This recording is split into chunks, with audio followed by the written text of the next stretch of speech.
ဟိုမှာလာပါပြီငါရဲ့ညစာလေးစက်ပီးစီးပြီးလာနေတာပဲ ဖြောင်း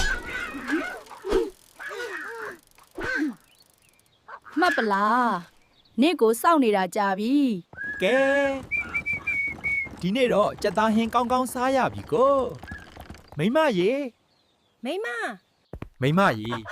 ဒီမှာကြက်ရလာပြီဒါလေးကိုกินထားလိုက်ကွာငါအလှုပ်သွားလိုက်ဦးမယ်ပြန်လာမှအတူတူစားကြမယ် ကဲယောက်ျားပြန်လာရင်စားဖို့အဆင်သင့်ပဲအုပ်ဆောင်လေးအုပ်ထားလိုက်မယ် ရှူးမွေးလိုက်တာဘသူမှမရှိတော့ခိုးစားလိုက်ဦးမယ်ရှယ်ပဲကွာဟမ်မိမကြက်ကင်ဘယ်ရောက်သွားလဲ ဟင်မင်းခိုးစားလိုက်တာမလားရှင်နော် ဘာစကားပြောတာလဲ ကျမတေချာအုပ်ထားတာပါဆိုဟိုးတွေ့ပြီဒီကောင်လက်ချက်ကို မကွမကွ သွားပါပြီ ကဲကြပါဦးဗျ